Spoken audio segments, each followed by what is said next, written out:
Hello everybody, happy Valentine's Day from your girl dannphan, otherwise known as the only person reading DCYA. So today we're gonna do a celebratory read-through by reading a DC Valentine's Day special. Because that exists. Hot off the digital presses, it is Supergirl Next Door. But it's not just Supergirl, it's a compilation of different Valentine's Day stories. A little bit confusing, I know. All that being said, the title's kinda cute. That's the type of Supergirl that I would like. I would like a girl next door kind of Supergirl. And the cover, you know, while it may be a little bit too sparkly, it's not terrible. It looks like his lips are a little too black, but it does look like he's wearing black lipstick.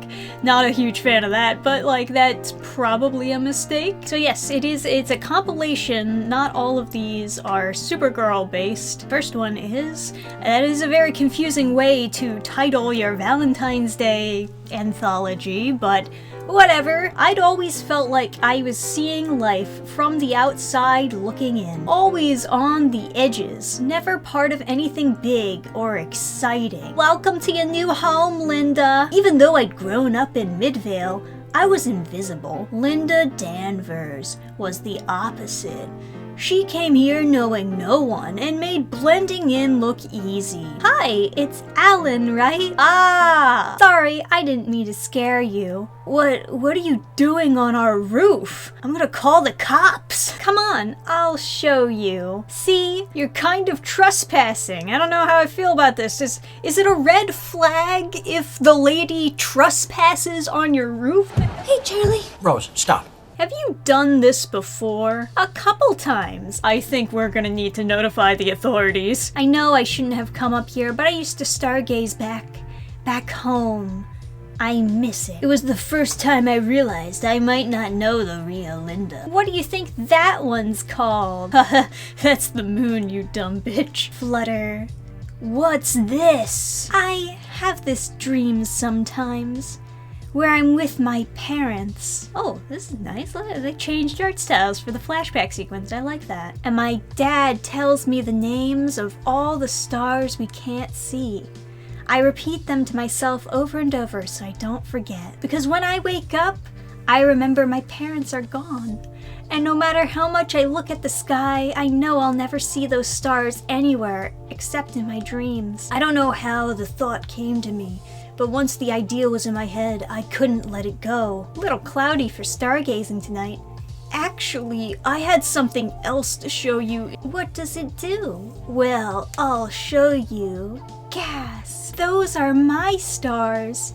How did you... I mean, it is nice that he took like the map of her stars and then like converted it into that little light up toy, but like it's not as complicated as you might think. It's actually kind of really grounded and believable because I can believe that he could do that without being like a super genius or anything. Like I could do that. You see that? That was nice. Good job.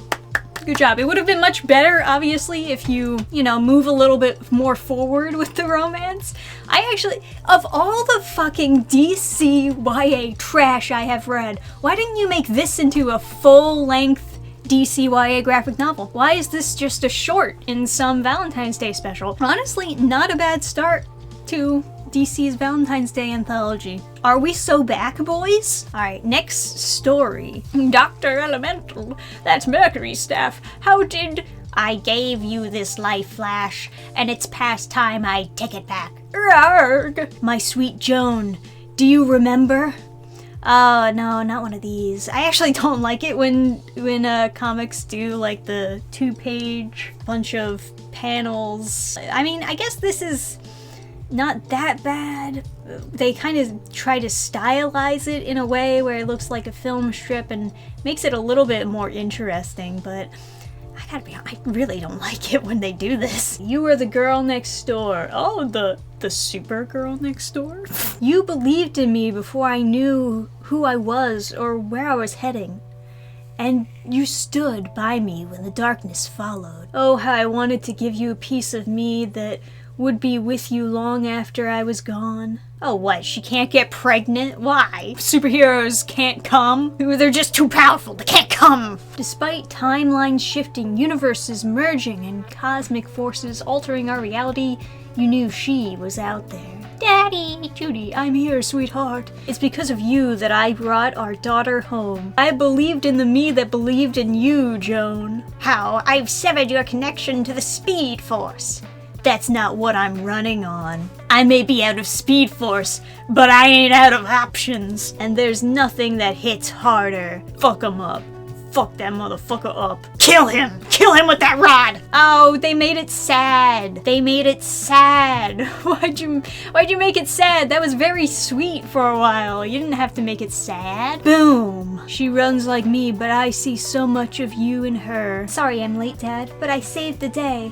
It was so crash? It was so crash. What does that mean? That's not slang. That's not, nobody says that. Who says that? Who says that? I will find you. You've given me a love, a purpose, and a family I could never outrun. You fuel every breath and step I take, and that's more than I ever deserve. That one wasn't bad either, you know? Okay, Arkham Asylum then. Rehabilitation is a myth. Well, then I guess we should just kill you then, huh? That is not the purpose of this place. Humans don't believe themselves capable of change any more than I do, until they filled the cell next door.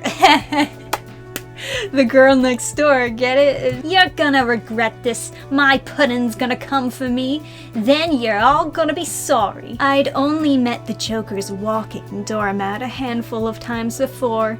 It's loud, and it wanted to be my friend. In an attempt at mindfulness, I first tried to welcome the meat sack's presence as a reminder of all that humankind deserves. With each grating new sound from its cell, I imagined root and vine coiling around its decaying corpse. Ah, young love. Are tomatoes a fruit or a veggie? What? Tomatoes! They were serving tomato bisque at lunch today, and it got me thinking, are tomatoes a fruit or a veggie? Answering that first question was tantamount to man's original sin. From that point on, Harley bombarded me with her every, and I do mean every single question that popped into that little head of hers. It's a fear of mortality, I think. If people accepted that climate change was real, they'd have to accept that the planet can die in the first place. And if that's true, that means they can die. Well, I mean, everybody admits that they can die. In my personal experience, people are super duper killable, especially with acid. Are we the baddies? Then, just as I was starting to turn the corner on accepting, human company, her face lit up when that clown blew open the wall to her cell. Good, I thought. Let her throw herself away. Why do I care what happens to any of them? Let them destroy each other as they destroy the world. Then, as quickly as she was gone, there was movement again in her cell. That man had done this to her. And still, all she had to say was, I know Puddin' loves me. What, the Joker did this to her, not Batman? I thought she was talking about Batman. Isn't he the one who captured her? Are we forgetting that she's a supervillain? I don't know what changed that I all of a sudden couldn't stand the thought of seeing this human hurt. Oh, this is a redo of a scene from the animated series. Because I remember she's like, ooh, I hate shots. And then she explains, oh, well, you have to take them because it's all poisonous out here. How do I know it even worked? Or do I have to wait and see if my insides come out? There's nothing hotter than talking about getting shots. If that dose was a dud, the venom in my lips will kill her in seconds. Ah, young love. Can't be sure. Better try again just to be safe. Stupid thing. I'm gonna treat you badly now, just like how the Joker treated you badly. How could he treat her so awfully? I'm gonna call her stupid and almost poison her. Ah, young love. She brought back what I thought I had lost. My passion, my drive to protect. The planet, my world, her. I'll be damned if they aren't one and the same now. Consider me rehabilitated. The seat taken, buddy? Actually, I'm waiting for my boy. Great! So who you waiting on? Some fine female, I bet. He was literally saying boy. Even if you cut him off, you would still hear that it is a male that he is waiting for. Typical skirt, making a guy wait, always playing games, hard to get and all that.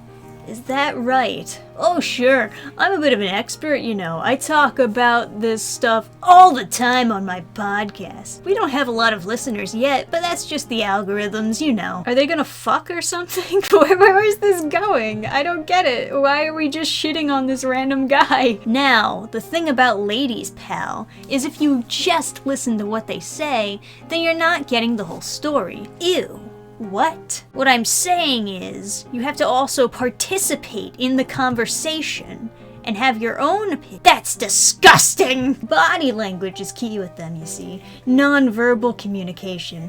Their mouth may be saying, I have a boyfriend, but their eyes and the tilt of their head are screaming, I want to hear more about the Roman Empire, but I'm afraid to show interest.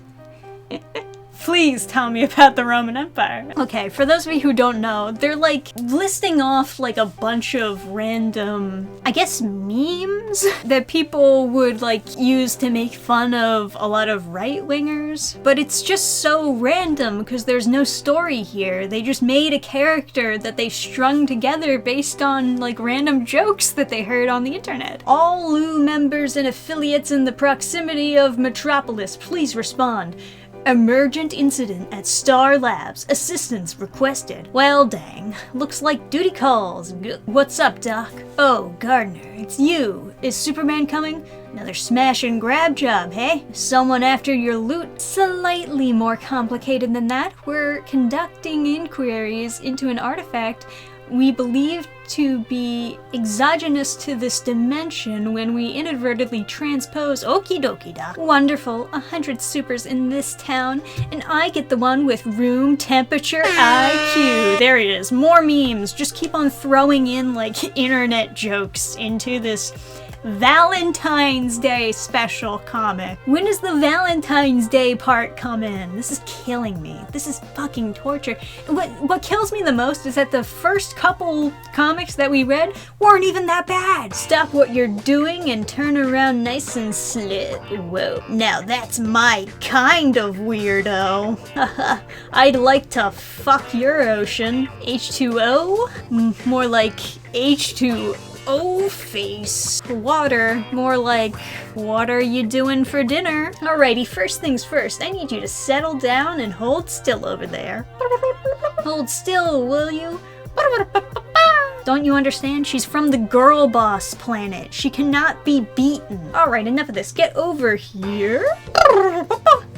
Oh, is she gonna fucking rape him? What is going on? Oh, haha, I get it now. Body language. And he starts drooling. I may not speak your language, but I am picking up what you're laying down. Foxy aliens, shirtless heroes. I've seen this one before. Then she hits him. Haha, funny. I guess that's better than raping him. But still, oof, I think I'm in love. That was terrible. Thank God it's over.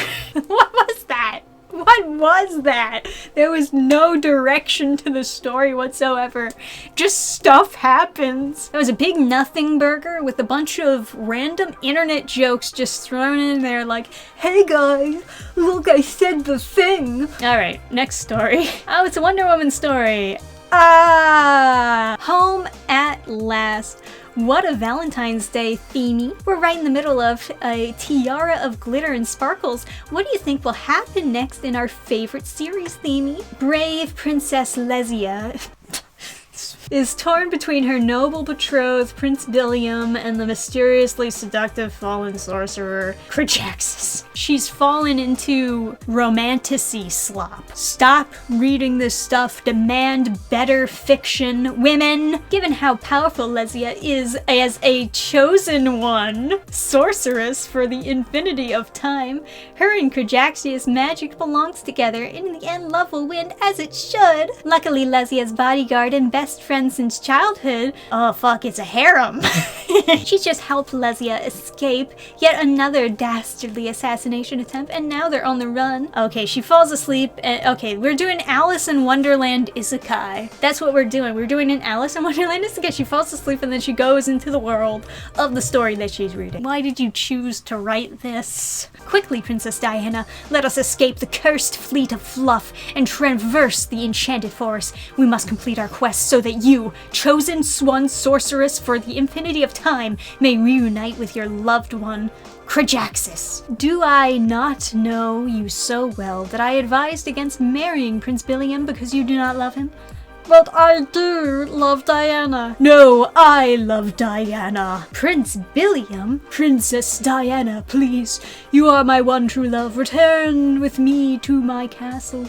I will cast aside my betrothal to, whoever that was. Hey, I must be the main character. I understand that this is meta humor, right? They're making fun of girl fiction. And that's not a bad thing to do, but I'm just not finding the enjoyment in it, even though I get the jokes. I think maybe the problem is there's no character to really represent me, which would be like the one who would be very annoyed by all of this. Rather instead, like Diana in this instance, she's like self-aware, but she's also super into all of this. You know, there's not enough contrast to make this as funny as it could be. Clearly my presence has broken the narrative. That means I must take control of the story and set things right. Love will win as it should. Team Krajaxiles. This is the enchanted lasso of truth and love. Hold on to it with intent, and it will show you your truest meant to be. Want to try it out with me, Princess Diana? Just to make sure it works? I need an adult. Princess Diana, I love you. I shall never brood nor angst again. Diana, throw the end of the lasso to Krajaxis. Ping, ping. My princess, it's been you the whole time. This wasn't even the ship that you were aiming for. Why do you love this? I have set things right. Yeah, runaway romantasy. Yeah, run away. Run really far away from me before I burn you. It's too scared to actually make fun of the tropes. Instead, it just plays into the tropes. Alright, next one, we have a Swamp Thing one. That's an interesting choice, but okay. Who does Swamp Thing have a romance with? Each night I take up my silent watch. Oh, boobies! Tonight something here is different. She is here. She's so self-assured. It's like she already knows where to step and where to leap. Squelch. Oh, I love the way she squelches. Fuck yeah. She is foraging, and she knows what's safe to eat. Oh, I'd like to stick my mushroom inside her. Ugh, what on earth? Oh, she made a mushroom man. Matthew Cable? But how? You've harmed enough people, Cable. I cannot let you have her too. Puff. Oh my. Thank you for the donation, Swamp Thing. Abby? Excuse me? I go by Ab313 on Twitch. Hey, handsome, where did you drift off to? Oh, I was just thinking of the very first night we met. That old story again. You're such a romantic. That's it? That's really it? I thought there was gonna be some kind of twist or something. That's really it! He just sees like a hot Twitch girl in the swamp, and then he marries her. Oh my god, that's so fucking random. That's a really random story. How do they fuck? Is it just like Evil Dead with the trees? I don't think I like that. So that was like stupid, but I kind of don't care. I kind of don't care that it was stupid. Gotta be honest with you. Unlike the Wonder Woman one, that was like genuinely frustrating. And then the Green Lantern one was just so random. What is this? Oh my god, are you seeing what I'm seeing? What is this stretched out JPEG in the background? What, you didn't have a background for like this part of, for this panel? These backgrounds look nice. What is with this one? Why did you use a stretched out JPEG of like ground, I guess? I don't even know. What is that supposed to be? Let me at him. This Martian child is all alone. in hiding, stranded on this strange world. So maybe I am overthinking this, Gem, but I can't help think of my own daughter. If she had been stranded all alone out here on Earth instead of me, I just won't want to scare her away. Crash. Oh, this is supposed to be a girl? How did you find me? Did the humans follow you here? Read my thoughts, as the saying goes for aliens of this world. I come in peace. What's your name, little one? It's Megan. Is that how you survived? You just kept who you were hidden? At first, yes, I was hiding and watching them, pretending to be something I wasn't. But I eventually found myself again. Someone different than before, but someone I was proud to be. I found a new me, and so will you. We got to Earth and they trapped us, kept us here. They killed my whole family in this room, one by one. I barely escaped, and now they're all gone, like it never happened. We'll find their killers. So come on, Uncle John, what do you think? It's pretty good, right? Just like when you started out. But unlike you, I haven't really been around humans like at all, or saved anyone yet. I have something for you. Something I have been wanting to share with you for a long time. A cookie? The Choco Cookie! Wait, it literally is just a cookie? That's it? That's so stupid. Why did you write that? In my darkest hours, this cookie has brought me joy. It has reminded me what happiness was when This is bad. You don't want to teach people that you'll only find happiness by eating sweets. That's how you get people fat and diabetic. That's a bad takeaway. You are like this cookie to me, Megan. You are of equal importance to me as a cookie that I devour. Maybe that's the only way they could have tied it into the Valentine's Day theme, because there is no romance in this story. But on Valentine's Day, you give chocolates, and it's a chocolate cookie. All right, last story, last one, guys.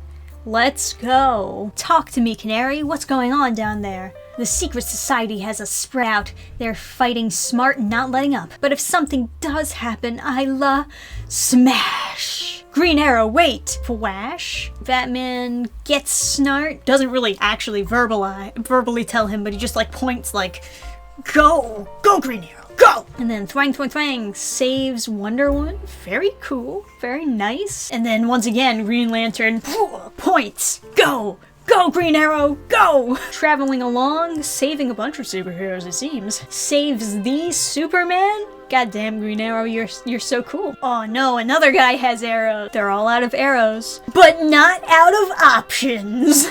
He picks up the boxing glove arrow and he hits him in the face with it. You could have just done that with your fist, actually. You have a real fist as well. You didn't have to pick up the... Okay, that's fine. Oh, and there's your girlfriend, Dinah. I love you. Mwah, mwah, mwah. Yes, I love you too. Great job. You see, that's all you need. That's it. That's all you need to do something nice for a Valentine's anthology. It's really not that complicated. All right, let's rank these stories. I honestly did really like the first two a lot. I think the best one, maybe Running on Love or I Love You Too. I think they were both really good. A close runner-up, A Dream of Different Stars, the one with actual Supergirl Next Door. That was cute. That was cute. You know, it was kind of like DCYA-esque, but it worked. It worked. It was competently written. And that's something that the DCYA doesn't have, as they don't have competent writing. But if they did, it would be fine. Honestly, I did really like the Green Arrow and the I Love You Too, so that's probably number one. The worst one was the Guy Gardner. The Guy Gardner Green Lantern one, fucking awful.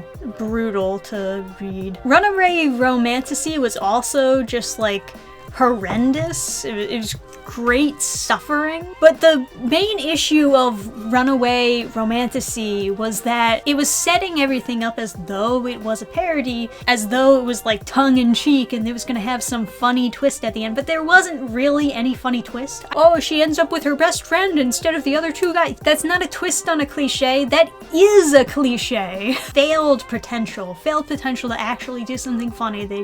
They just didn't.